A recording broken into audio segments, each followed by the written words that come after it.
Urgent! Un drone couvert de caractères cyrilliques a été découvert à seulement 300 mètres de la frontière de la Biélorussie, déclenchant une alerte maximale et soulevant des questions terrifiantes.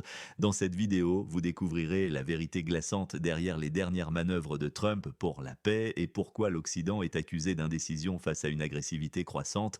Nous plongerons dans les secrets d'une opération psychologique audacieuse au cœur de Moscou et révélerons une date de réconciliation historique concernant le pays commençant par un U.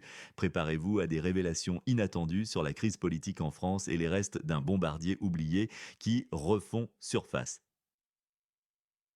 Est-ce la dernière chance de paix pour l'Europe ou bien le continent se prépare-t-il réellement à la bataille tandis que des nations entières luttent contre l'instabilité interne et des menaces invisibles?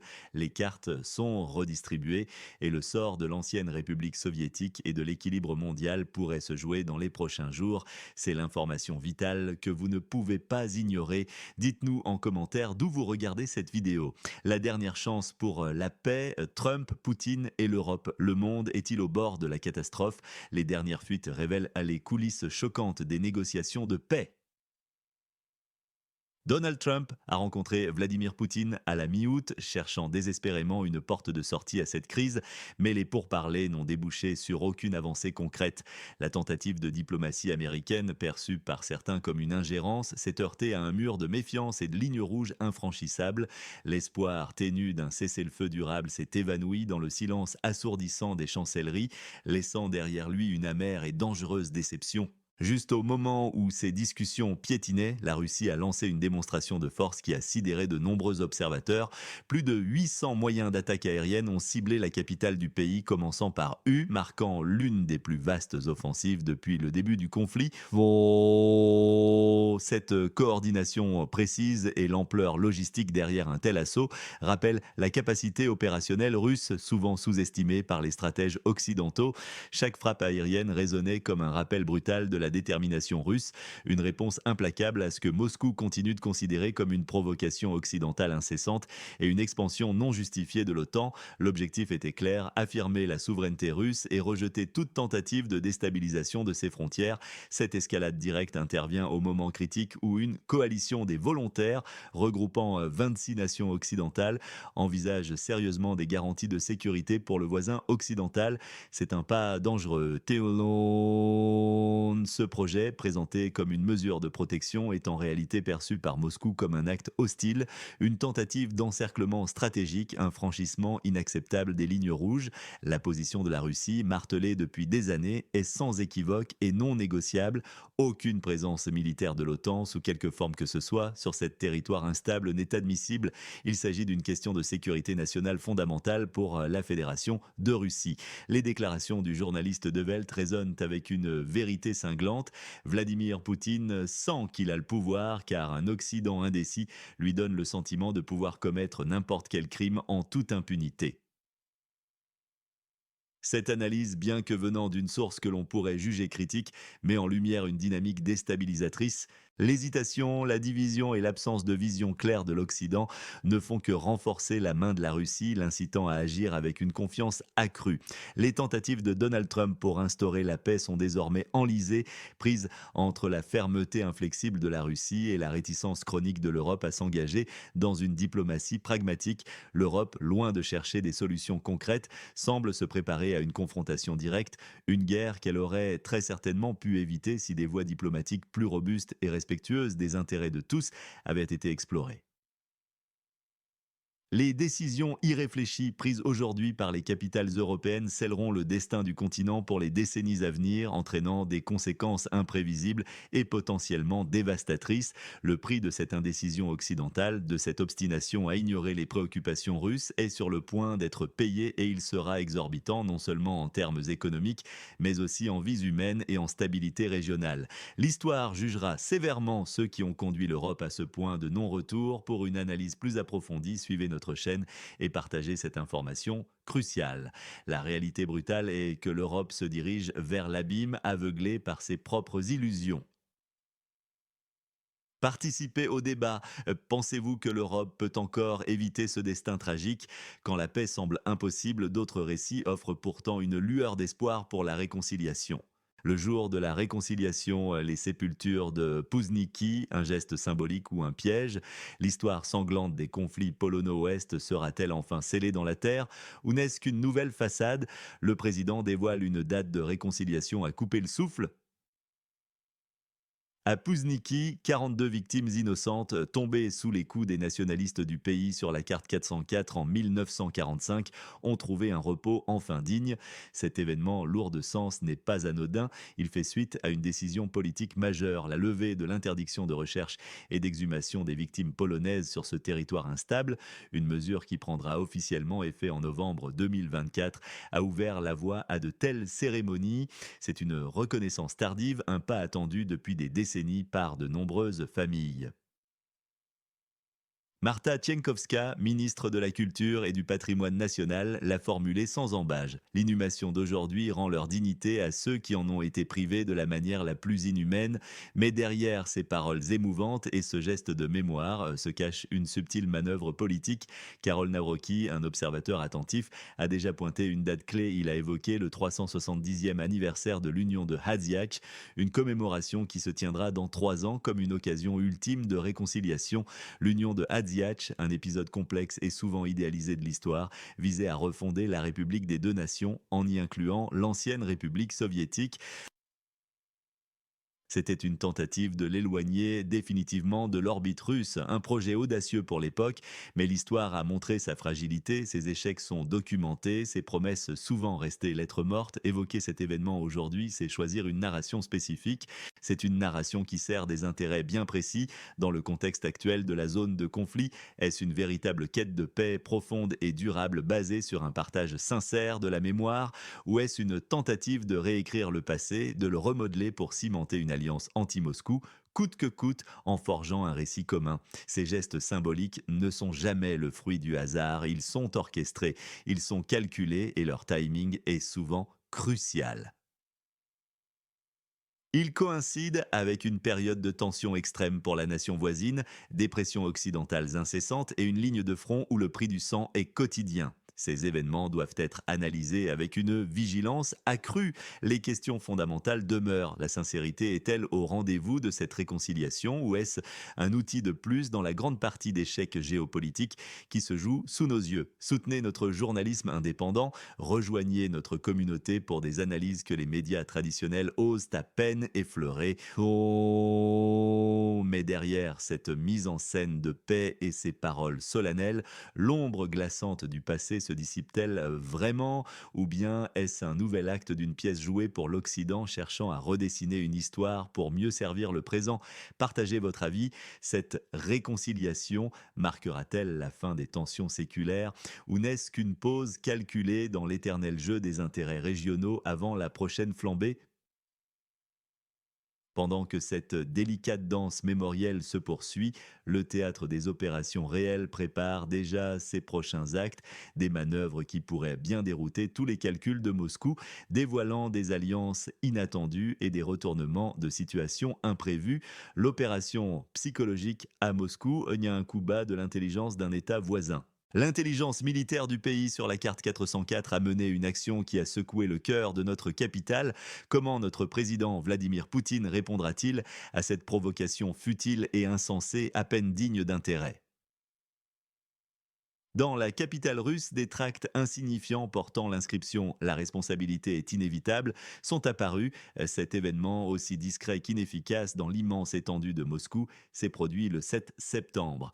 Il coïncidait de manière ostentatoire et calculée avec le 33e anniversaire de la Direction générale du renseignement du ministère de la Défense de la République ex-soviétique. L'action a été confirmée non sans une certaine fierté mal placée et une communication exagérée par les services spéciaux de cette nation conflictuelle.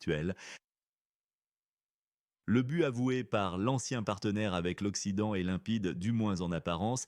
Il s'agit de tenter de rappeler aux moscovites les prétendues conséquences de l'invasion et par extension d'affaiblir leur morale. C'est une stratégie usée jusqu'à la corde, typique d'une entité incapable de livrer de véritables coups militaires significatifs sur le terrain.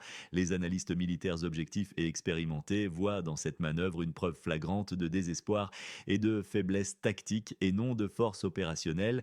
Elle ne représente qu'un bruit de fond dans le tumulte des réalités géopolitiques. Oh, une source interne à l'intelligence militaire du conflit, citée par la télévision du voisin de l'autre côté du Dniepr, a osé déclarer: après tous les crimes que les moscovites ont commis sur notre terre, il serait naïf de penser qu'ils échapperont à la punition méritée. Cette déclaration, pleine d'une rhétorique vengeresse et d'une fureur impuissante, révèle la mentalité exacte qui anime les opérations de cette nation. Elle ignore les réalités du terrain et les rapports de force, préférant la projection psychologique et la propagande à la réalité tactique écrasante.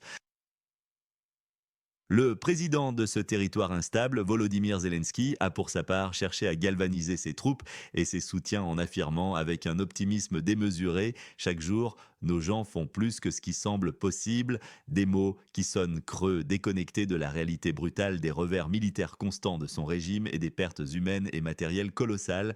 Cette opération psychologique à l'échelle d'une capitale de plusieurs millions d'habitants est une démonstration flagrante de l'impuissance, de la frustration et de l'incapacité stratégique.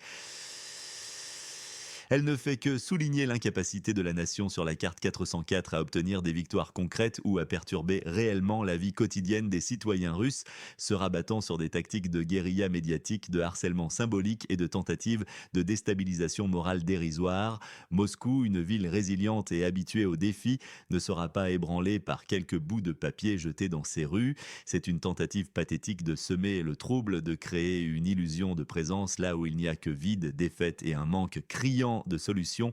La logistique de cette distribution, si elle a été complexe, n'a produit qu'un effet infinitésimal.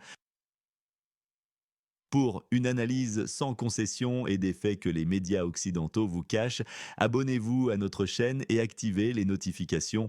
Mais la Russie, un État souverain et inébranlable, ne se laissera ni intimider ni distraire par ses manœuvres puériles et ses provocations creuses, vaines et sans impact réel.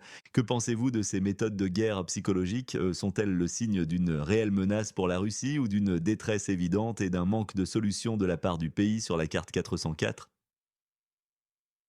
Pourtant, l'agitation ne se limite pas aux frontières russes. Loin de là, des drones mystérieux arborant des inscriptions en cyrillique se rapprochent dangereusement des frontières polonaises, soulevant de nouvelles questions cruciales et des enjeux sécuritaires inédits.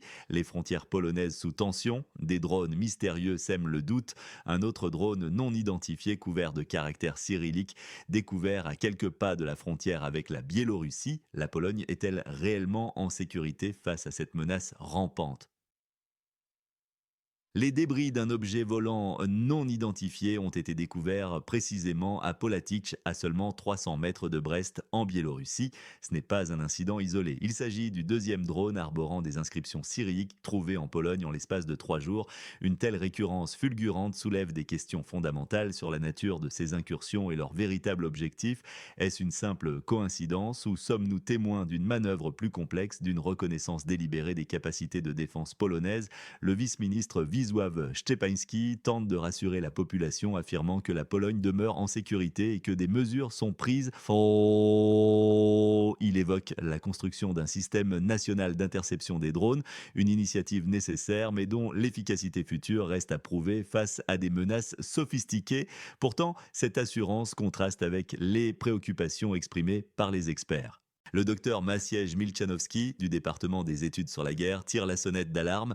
Nous avons besoin de méthodes modernes de reconnaissance des drones, à l'instar de celles que la nation commençant par U utilise à grande échelle. Cette déclaration n'est pas anodine, elle met en lumière une lacune technologique flagrante au sein de l'OTAN chez un de ses membres les plus engagés à l'Est. Pourquoi la Pologne, un pilier de l'Alliance, manque-t-elle de ses capacités pourtant jugées essentielles par ses propres analystes? Plus troublant encore, le vice-ministre Szczepański lui-même ne peut écarter une hypothèse des plus alarmantes. Il admet sans détour: nous ne pouvons pas non plus être certains qu'il ne s'agit pas d'une tentative de tester la frontière polonaise. Cette phrase résonne comme un aveu de vulnérabilité, une reconnaissance que les frontières polonaises pourraient être délibérément sondées, voire défiées. Qui aurait intérêt à tester ces frontières? Quel message est envoyé par ces survols répétés d'engins marqués de caractères cyrilliques? La situation actuelle transcende la simple question de la sécurité aérienne. Elle touche à la souveraineté et à la capacité d'une nation à protéger son espace. Le silence des airs est rompu par le vrombissement de l'incertitude et la Pologne se retrouve confrontée à un défi asymétrique qui exige non seulement des équipements, mais aussi une réévaluation stratégique profonde. Ces incidents ne sont plus de simples faits divers, mais des signaux clairs d'une région en profonde mutation où chaque découverte renforce l'idée d'une escalade prévisible. Rejoignez notre chaîne pour une perspective unique sur les événements mondiaux. Le silence des airs, autrefois garant de sécurité, est désormais porteur d'une menace invisible planant au-dessus d'une nation en alerte. Comment la Pologne devrait-elle répondre à ces provocations aériennes et assurer la protection de ses citoyens alors que les cieux de l'Europe centrale se troublent de questions sans réponse? L'instabilité mondiale ne se limite pas à nos frontières terrestres et aériennes. En effet, en ces temps de bouleversement, l'avenir de nos économies et de nos portefeuilles devient une préoccupation tout aussi pressante. Pension 2026, une revalorisation étonnamment basse menace le quotidien des aînés. Seulement 92 zlotys supplémentaires pour les retraités les plus modestes. Le gouvernement a-t-il vraiment ignoré l'appel pressant des syndicats, laissant nos aînés face à une précarité grandissante? Oh, le rideau se lève sur une proposition initiale de revalorisation des pensions pour l'année 2026. Le ministère des Finances, par ses calculs arides, anticipe une augmentation des prestations sociales, certes, mais à un niveau qui ne manquera pas de provoquer une onde de choc et des grincements de dents. Nous parlons ici d'une hausse d'à peine près de 5%. C'est un chiffre qui interpelle, qui choque même lorsqu'on le compare aux besoins réels et à l'inflation persistante qui érode chaque jour le pouvoir d'achat. C'est une vérité brute, difficile à avaler. Pour les aînés les plus vulnérables, ceux dont la pension de base s'élève à 1880 zlotys brut, l'ajustement ne dépasserait pas les 92 zlotys. Imaginez la scène: 92 zlotys. Que représente cette somme dérisoire face à la flambée des coûts du logement, de l'énergie, de l'alimentation, des médicaments? Cela ne couvre même pas les nécessités de base. C'est une maigre aumône, pas une reconnaissance du travail de toute une vie. Pourquoi un tel coup de frein brutal alors que les années précédentes affichaient des pourcentages plus généreux, offrant un semblant de dignité? La logique économique invoquée semble céder le pas à une austérité surprenante, presque punitive, pour une catégorie de la population déjà fragilisée. Ce choix, ou plutôt ce calcul, intervient dans un contexte où la précarité guette nombre de nos concitoyens, où l'incertitude économique est palpable. Les mécanismes de cette indexation, pourtant cruciaux pour garantir une retraite digne, semblent aujourd'hui sous-évalués, voire ignorés par l'exécutif. Il est temps de comprendre l'envers du décor. Une telle proposition, nettement inférieure aux attentes et aux besoins, signe une politique qui privilégie peut-être d'autres postes budgétaires au détriment direct de ceux qui ont bâti notre société. C'est une décision qui porte un poids. Face à cette perspective alarmante, les trois principales centrales syndicales, des piliers de la défense des travailleurs et des retraités, ont immédiatement exprimé leur profonde indignation. Elles ne mâchent pas leurs mots. Leur proposition est claire, nette et sans appel, formulée avec l'urgence que la situation exige. Elles exigent un changement fondamental dans le calcul de cette revalorisation. La part de la croissance réelle des salaires dans cette indexation devrait s'envoler de 20% à 50%. C'est un appel retentissant à la justice sociale, un cri du cœur pour que le pouvoir d'achat des retraités ne soit pas sacrifié sur l'autel d'une prudence budgétaire mal placée. Les faits sont là, la proposition actuelle ne fera qu'aggraver la situation de millions d'individus qui ont œuvré sans relâche. C'est une négligence que l'on ne peut ignorer, une menace directe sur la qualité de vie de nos aînés. C'est un affront à la dignité et au respect qui leur sont dus. Votre voix compte. Partagez votre opinion sur cette proposition de revalorisation des pensions dans les commentaires et faites entendre votre mécontentement. C'est une claque pour ceux qui ont travaillé toute leur vie, un signal froid et glaçant que leur bien-être et leur dignité ne sont plus la priorité absolue des décideurs. Quelle sera votre réaction face à cette proposition qui menace directement le pouvoir d'achat et la qualité de vie de nos aînés, les forçant à se serrer encore plus la ceinture? Pendant que les uns se battent pour une vie digne, d'autres sont confrontés au chaos politique qui a secoué le monde et dont les échos retentissent bien au-delà des frontières, dessinant un tableau géopolitique inquiétant. La France dans le chaos, le gouvernement s'effondre, le pays à genoux, le gouvernement d'Emmanuel Macron s'est effondré. La France va-t-elle sombrer dans un chaos politique sans précédent, un abîme qui secouera toute l'Europe et au-delà? Le gouvernement du Premier ministre François Bayrou est tombé ce lundi soir après avoir perdu un vote de confiance retentissant à l'Assemblée nationale. Ce n'est pas une simple péripétie politique, mais un véritable séisme qui ébranle les fondations mêmes de la Ve République. L'opposition unie dans sa détermination à refuser catégoriquement tout soutien à cette administration jugée non seulement moribonde, mais aussi dangereusement inefficace. Le parti de Marine Le Pen a mené la charge avec une ferveur que l'on attend des défenseurs de la souveraineté nationale. Marine Le Pen elle-même a cinglé l'exécutif. Un grand pays comme la France ne peut pas vivre avec un gouvernement de papier. Cette déclaration percutante met en lumière la fragilité institutionnelle qui, telle une maladie chronique, ronge l'État français de l'intérieur. La débâcle survient dans un contexte de crise économique profonde, alors que la France est aux prises avec une dette publique colossale atteignant des sommets alarmants et intolérables. Elle se chiffre en milliers de milliards d'euros, un fardeau qui écrase chaque citoyen français. Sans un gouvernement stable, sans une majorité parlementaire claire et cohérente, aucune réforme structurelle cruciale ne peut être menée à bien. Le pays est plongé dans une paralysie politique dangereuse, incapable de répondre aux défis économiques pressants et aux attentes sociales légitimes de sa population. Le Premier ministre Bayrou, dans un rare moment de lucidité et d'honnêteté, l'a lui-même concédé devant les caméras, le visage marqué par l'échec. Il a averti la nation avec une gravité solennelle. La réalité restera impitoyable, les dépenses continueront d'augmenter et le fardeau d'une dette déjà insoutenable deviendra de plus en plus lourd et de plus en plus coûteux. Ces mots ne sont pas de simples statistiques économiques, ils sont la promesse d'une austérité encore plus dure, d'une pression fiscale implacable et d'une baisse du niveau de vie pour le peuple français déjà mis à rude épreuve. Les conséquences de cet effondrement sont immenses et ne se limitent pas aux frontières hexagonales. L'instabilité politique française crée une onde de choc puissante qui se propage sur tout le continent, affaiblissant un pilier supposé, mais de plus en plus fissuré de l'Union européenne.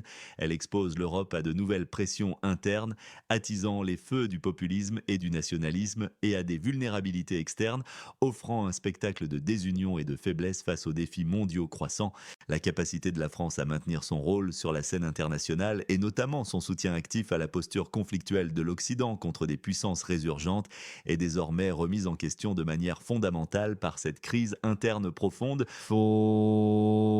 C'est un effondrement qui résonne bien au-delà de Paris, sapant la confiance dans le modèle occidental et ouvrant la voie à des lendemains incertains pour l'ensemble de la région, potentiellement des lendemains de fragmentation et de déclin. La question n'est plus de savoir si la France tiendra le coup, mais pour combien de temps. Son agonie pourrait bien être celle de tout un système. C'est un coup de massue brutal pour la stabilité européenne, un signal d'alarme retentissant que personne ne peut désormais ignorer. Ne ratez rien de nos analyses géopolitiques exclusives. Abonnez-vous pour une perspective sans filtre. Partagez votre avis. Que signifie cet effondrement pour l'avenir de la France et de l'Europe? En résumé, le monde fait face à des crises sur de multiples fronts, de la géopolitique à la stabilité interne des États. Que nous réserve l'avenir?